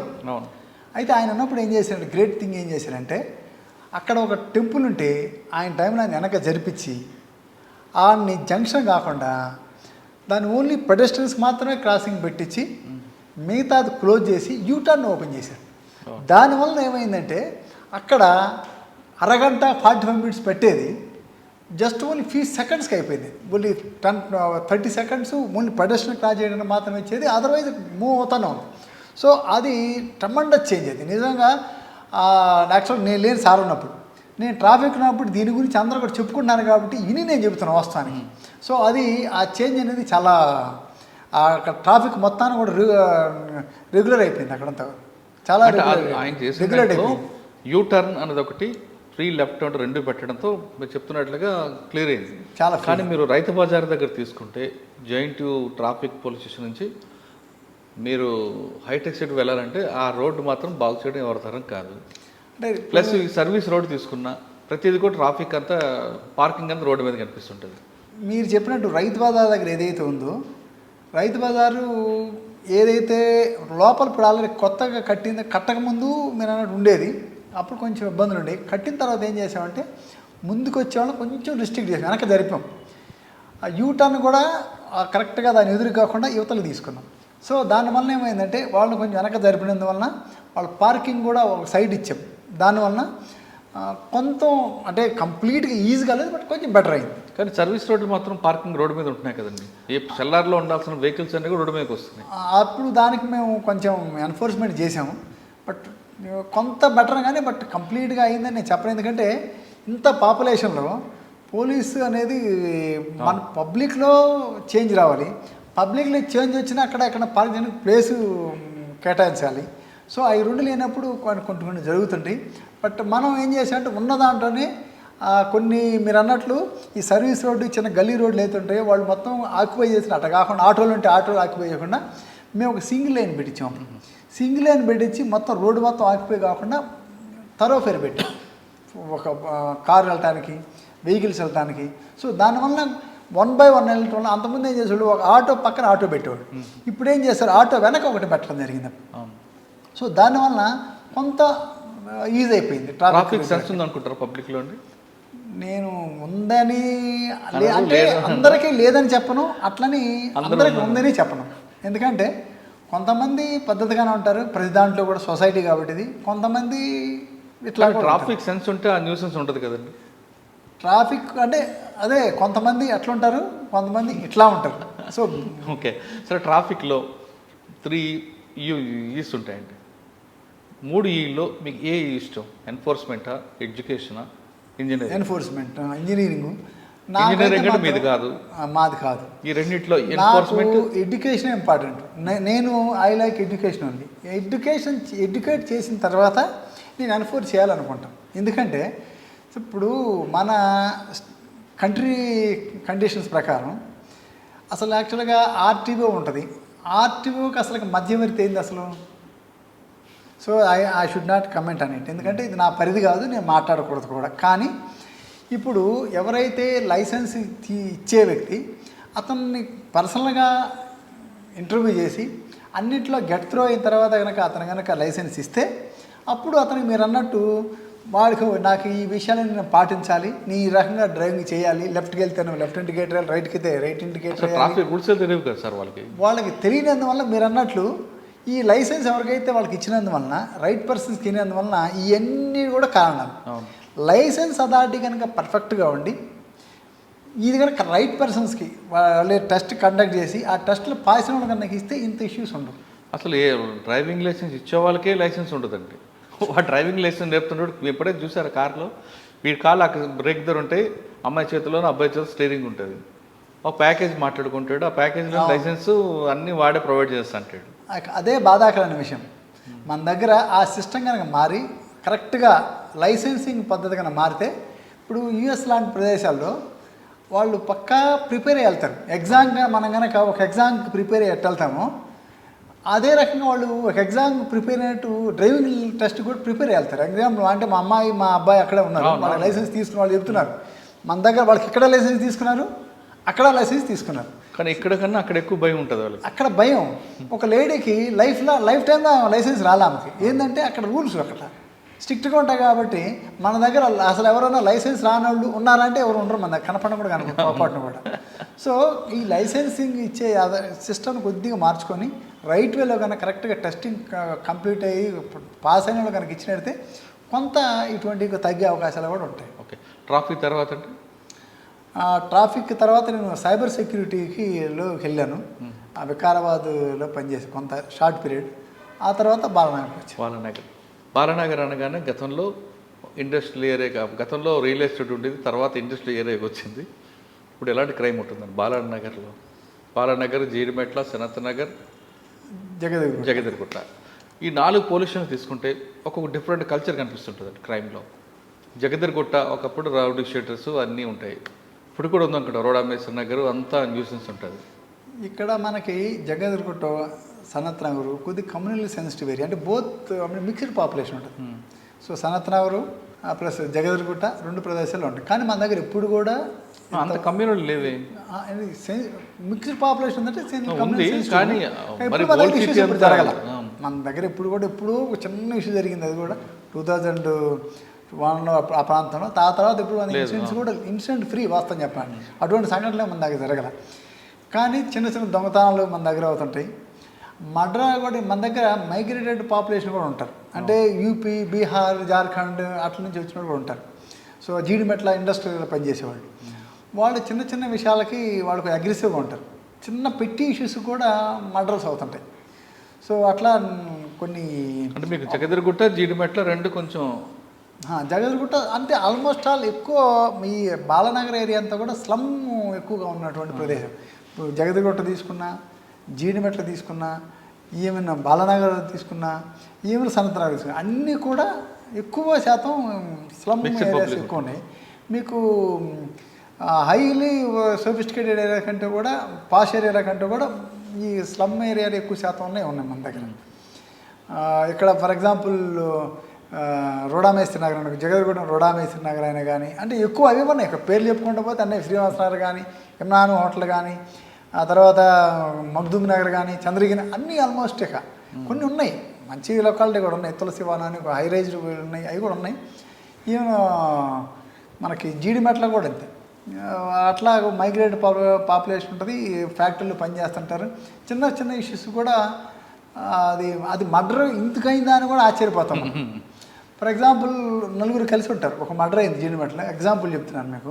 ఒక మర్డర్ అయింది. మర్డర్ ఎందుకైందంటే ఈ 4 కలిసి ఉంటారు. ఒకడు బయటికి వెళ్ళాడు, ఒక పండుకున్నాడు, 3 బయట డ్యూటీకి వెళ్ళారు. వాళ్ళు వచ్చేసరికి ఇటు భోజనం వండాల, ఒకరొకరు మాట్లాడేప్పటికి కొట్టుకుంటూ చనిపోయాడు. అటువంటి సంఘటనలు కూడా జరుగుతున్నాయి. అది మర్డర్, సిల్లీ రీజన్స్ మర్డర్ అవుతాయి. మీరు చెప్తున్నట్లుగా మొత్తం పార్టీ అంతా కూడా అదర్ స్టేట్ మైగ్రేట్ వస్తారు, వాడు చంపి పారిపోతాడు, వాడు పట్టుకు రావడం కష్టం అవుతుంది కదా. ఇది మీరు అన్నది కరెక్టే. కానీ మేమేం చేస్తామంటే ముందుగానే ఎప్పుడైనా అవేర్నెస్ కాల్ పెట్టేటప్పుడు, ఎవరైనా మీరు ఎంప్లాయీగా చేర్చుకునేటప్పుడు తప్పనిసరిగా అతనిది ఆధార్ కార్డు, వాళ్ళ బంధువులకు సంబంధించిన ఆధార్ కార్డులు, ఫోన్ నెంబర్ తీసుకుని పెట్టుకోండి అని సలహా ఇస్తాం ముందుగానే. సో దాని ద్వారా మనకేమైందంటే కొంత ఇన్ఫర్మేషన్ అయితే దొరుకుతుంది. అది అదర్వైజ్ మీరు అన్నట్టు వాడు పోతే కొద్ది దొరకడు. వాడు అక్కడికి వెళ్తాడో తెలియదు, ఇంకెక్కడికైనా వెళ్ళొచ్చు. యాక్చువల్ అట్లా కూడా మీరు అన్నట్లు వాళ్ళందరూ కలిసి కూడా రైల్వే స్టేషన్కి వెళ్ళారు. నేను చెప్పిన కేసులు 2 రోజుల నుంచి రైల్వే స్టేషన్కి వెళ్తున్నాడు. పోలీసులు వెళ్తారని గమనిస్తున్నాం. మేము మఫ్టీలో పోయి అక్కడ మేము వాచ్ చేస్తున్నాం వాళ్ళని కూడా, మేము కూడా వాళ్ళతో తీసుకొని పోయి. సో వాడు 3rd డే దొరికాడు మాకు. వాడు ఫోన్ ఆన్ చేస్తాడు, ఆఫ్ చేస్తున్నాడు. ఇక్కడే ఉంటున్నాడు కానీ ఆఫ్ చేస్తాడు. మనం వస్తారో అని చూస్తే 3rd డే దొరికాడు మాకు. అంటే వాడు వస్తున్నాడా? లేదు, రైల్వే స్టేషన్లో ఉన్నాడు. ఏంటంటే ఎవరైనా గమనించకపోతే పోదాం అని ఉద్దేశం. అట్లా ఇక్కడికి వచ్చాక మీకు మంచి కేసుని చెప్పండి. ఒకటి మన ట్రాన్స్జెండర్ కేసు ఒకటి అయింది. అది కొంచెం సెన్సేషనలే. జగత్గుట్లో సాగర్ లేదు, అది that comes under Sanath Nagar. Recent డేస్లోనే అయింది. వాడు సాగర్ సింగ్ అని బాలనగర్ ఏరియాలో ఉంటాడు. వాడు అసోసియేట్స్ కూడా ఉన్నారు. వాళ్ళు ఈ ట్రాన్స్జెండర్ని కొంచెం వాళ్ళని థ్రెడ్ చేసి డబ్బులు తీసుకుని ఉంటారు. సో ఆ సమయంలో ఆమె డబ్బులు ఇవ్వకపోతే వాళ్ళని కుట్టి కొడుతుంది. ఆమె రైలు గ్రౌండ్ తీసుకుని కొడితే చనిపోతుంది ఆమె. సో దాంట్లో చాలా ఎఫర్ట్స్ పెట్టి వాడంతకుముందు చాలా 10 కేసులో ఉన్నాడు వాడు షీట్స్ కూడా ఓపెన్ చేసి. నేను వచ్చినాకనే లీడ్ ఎక్కడ వచ్చిందంటే లీడు ఏదైతే వాడేం చేసాడు, వాడి వీడియో కూడా తీసాడు. ఒకడు పక్కన ఉన్నాడు. అసోసియేట్స్ మనం క్యాచ్ చేసేసరికి ఆ వీడియో కూడా దొరికింది. దాని ద్వారా మనం క్యాచ్ చేయడం జరిగింది. తర్వాత మనం ఏదైతే సీసీటీవీ ఫుటేజ్ ఉంది కదా, ఎవరెవరు వెళ్తున్నారు, ఎక్కడికి వెళ్తున్నారు, బండి మీద వెళ్తున్నారు, సీసీటీవీ ఫుటేజ్ అనేది it's tremendous advantage to the police and to the public also. So దాని ద్వారా మనం క్యాచ్ చేయడం జరిగింది. అసలు అదర్వైజ్ వాడు అసలు దొరకడు. సో వాడి ఇంతకుముందు పీటీ యాక్ట్ వేసాం. ఇప్పుడు ఆల్రెడీ జైల్లోనే ఉన్నాడు, ప్రజెంట్ జైల్లోనే ఉన్నాడు. సార్ ఫైనల్గా మనం సైబర్ క్రైమ్కి వద్దామండి. సైబర్ క్రైమ్ అనేది వాడు ఎక్కడో కూర్చుంటాడు, ఫోన్లోనే చేస్తుంటాడు, వీళ్ళు మోసపోతుంటారు. మోసపోయిన తర్వాత మీ దగ్గరకు వస్తారు, లబోదిబ్బంటారు. మీరు పట్టుకోవడానికి ప్రయత్నం చేస్తారు కానీ దొరకరు. వాళ్ళు దొరికిన రికవర్ కావడం ఇంకా కష్టం. అసలు జరగకుండా ఉండాలంటే ఏం చేయాలండి? జరగకుండా ఉండాలంటే ఎప్పుడు కూడా మనిషికి నేరం ఎక్కడ జరిగిద్ది, ఎక్కడ మోసపోతామంటే ఆశ. ప్రతి ఒక్కడు కూడా ఎవరికైనా కానీ ఏ మనిషికైనా కానీ ఎక్కడ దెబ్బతింటాడంటే ఆశతోటి దెబ్బతింటాడు. సో ఇప్పుడు లోన్ యాప్స్ అని ఉన్నాయి. అవసరం వాడికి, అవసరం కొన్ని అవసరాల కోసం తీసుకుంటారు. కాదు దాన్ని ఏం చేస్తాడు, అవసరం కోసం తీసుకున్న వాడు తీసుకున్న తర్వాత మీరు double payment, triple payment pay చేయమంటాడు. లేకపోతే ఏం చేస్తాడు, వాడు ఆ నంబర్లన్నీ వాళ్ళ బంధువులకి, స్నేహితులని తీసుకొని, లేదంటే నువ్వు కనుక నాకు 4 times కనుక పే చేయకపోతే ఈ నంబర్లు కూడా నువ్వు ఇట్లాంటి వాడు అట్లాంటి నేను ఫోటో మార్ఫింగ్ చేసి సర్క్యులేట్ చేస్తాను భయపెడతారు. ఇది ఒక టైప్. ఇన్వెస్ట్మెంట్ ఫ్రాడ్ ఒకటి ఉంటుంది. సో మీరు ఒక 10,000 పెట్టండి, నువ్వు ఆ వర్క్ కనుక చేసినట్టే నీకు 15,000 వస్తాయి, 20,000 వస్తాయి, అట్లా లక్షలు కట్టుకుంటూ పోతుంటారు. అదొక టైప్. దాని తర్వాత ఓటీపీ ఫ్రాడ్ అని ఉంటుంది. ఆ ఓటీపీనే పాపం ఇప్పుడు కొంచెం అవేర్నెస్ వచ్చింది.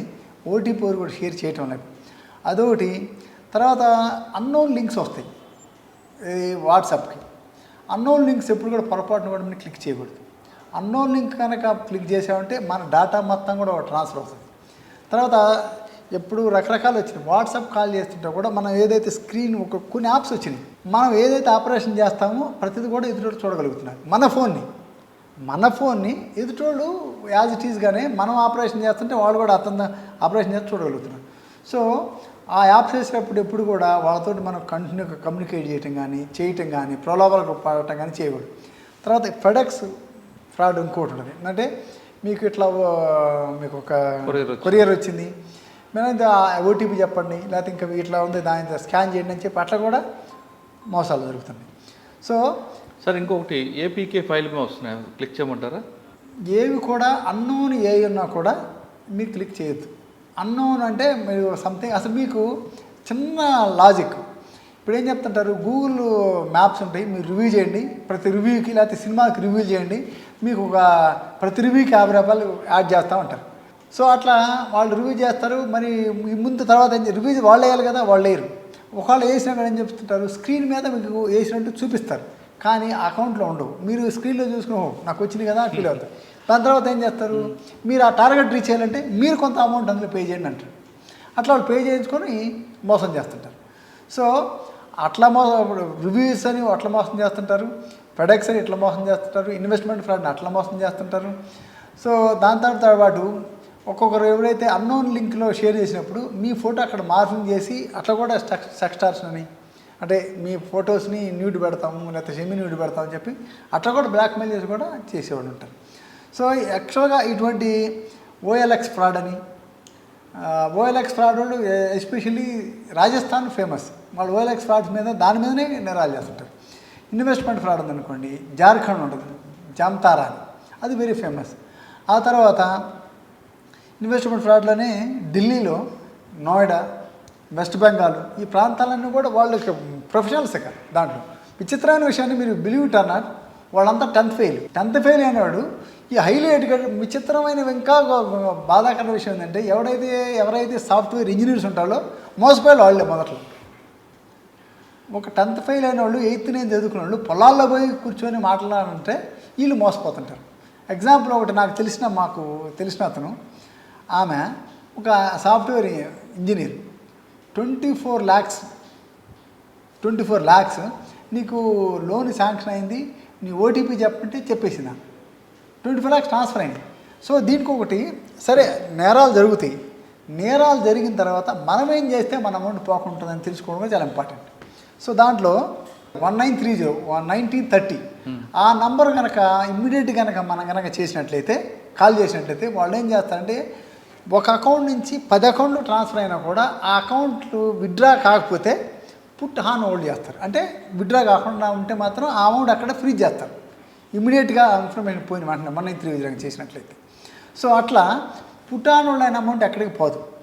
సో అప్పుడు కనుక మీరు ముందు ఆ పని చేసిన తర్వాత పోలీస్ స్టేషన్కి వచ్చి కనుక కంప్లైంట్ కనుక లాడ్జ్ చేసినట్లయితే ఆ పుట్ ఆన్ హోల్డ్ అమౌంట్ ఏదైతే ఉందో ఆ అమౌంట్ని మీకు చిన్న ప్రాసెస్ చేసిన తర్వాత కొన్నిటికి కేసులు చేస్తాం, కొన్నిటికి కేసులు చేయకుండా కానీ ఆఫీసర్స్ ఇనిషియేషన్ తీసుకొని వాళ్ళ అమౌంట్ని విత్డ్రా చేసేట్టుగా విక్టిమ్ ఏదైతే వాళ్ళకి అందయ్యేట్టుగా ప్రాసెస్ అడాప్ట్ చేశారు. సో అదొకటి. ఇంకా అట్ట కూడా కాదనుకోండి, ఇంకొక నెంబర్ కూడా ఉంది, సైబర్ క్రైమ్ ఫ్రాడిస్ట్ నెంబర్. ఆ నెంబర్కి ఒకవేళ కాల్ చేసి ఆ ఇన్ఫర్మేషన్ అందులో పెట్టినా కూడా 1930 చేసినట్లే ఉంటుంది అది కూడా. సో ఆ రకంగా కూడా మీరు ఎవరైనా కానీ బాధితులు ఉంటే దానికి చెప్పొచ్చు. Cyber crime 8712672222. సో ఈ నెంబర్కి కాల్ చేసి చెప్పినా కూడా ఒకవేళ ఎప్పుడైనా కానీ 1930 ఎంగేజ్ వచ్చి, ఇప్పుడు ఏదైతే నేను మళ్ళీ ఇంకొకసారి రిపీట్ చేస్తాను, 8712672222. ఈ నెంబర్కి కూడా మీరు కనుక కాల్ చేసి మీరు ఏదైతే ఆ నెంబర్కి చెప్పాల్సిన ఈ నెంబర్కి చెప్పినా కూడా వాళ్ళు కూడా రిజిస్టర్ చేసుకొని సేమ్ అదే పోర్టల్కి వెళ్ళి ఎన్సిబి పోర్టల్ ఉంటుంది, ఎన్సిఆర్బి పోర్టల్ ఉంటుంది, ఆ పోర్టల్లోకి వెళ్ళి దాన్ని అమౌంట్ని ఏదైతే ఉందో హోల్డ్ చేయడం జరుగుతుంది. ఆ హోల్డ్ చేసిన అమౌంట్ ఏదైతే ఉందో మీకు డెఫినెట్గా మీకు రిటర్న్ అవుతుంది. అది మనలో అమాయకత్వం, మనలో అచ్చాసే సైబర్ క్రిమినల్స్ పాలిట వరంగా మారిందంటున్నారు హనుమంతరావు గారు. ఎక్కడైతే మనం అనుమాన వ్యక్తులు పంపినప్పుడు లింక్ని క్లిక్ చేయకుండా ఉంటే ఎవరు బారిన మోసపోరని చెప్తున్నారు. ఇక్కడ బాధాకర విషయం ఏంటంటే ఎవరైతే నేరం చేస్తున్నారో అందరూ 10వ క్లాస్ పాస్ అయిన వాళ్ళు, మోసపోతున్నారు అందరూ కూడా అబౌట్ డిగ్రీ చదివిన వాళ్ళు ఉంటున్నారంటూ ఆయనకున్న సర్వేలో చెప్తుంది. ఇప్పటికైనా సరే గుర్తుదేని వ్యక్తులు ఎవరైనా ఫోన్ చేసినా ఓటీపీ చెప్పకుండా వచ్చిన ప్రతి లింక్ని కూడా క్లిక్ చేయకుండా, ముఖ్యంగా ఏపీకే ఆ లింక్ కూడా క్లిక్ చేయకుండా ఉంటే మీకు సేఫ్గా ఉంటారు. ఒకవేళ జరిగితే 1930తో పాటు సైబర్ క్రైమ్ సంబంధించిన సైబరాబాద్కి ఒక లింక్ ఉంది, నెంబర్ ఉంది. ఆ నెంబర్కి కాల్ చేసినా వెంటనే పోలీసు రిజిస్టర్ చేసుకుంటారు. కానీ రికవరీ అవుతుందా అయిందా లేదనేది ఇన్వెస్టిగేషన్ పార్ట్గా ఉంటుంది. కాబట్టి అసలు ఎటువంటి తలనొప్పి లేకుండా ఉండాలంటే అసలు ఆ గుర్తు తెలియని వ్యక్తులు పంపిన లింకులు కానీ, ఓటీపీలు కానీ, ఎస్ఎంఎస్లు కానీ క్లిక్ చేయకుండా ఉండడమే బెటర్ అంటూ హనుమంతరావు గారు చెప్తున్నారు. ఇది సైబర్ క్రైమ్తో పాటు పోలీస్ సర్వీస్ మీద హనుమంతరావు గారు ఎక్సలెంట్ ఇంటర్వ్యూ. వచ్చే వారం మరో గెస్ట్తో మళ్ళీ కలుద్దాం. అంతవరకు నమస్తే. Thank you sir. Thank you very much.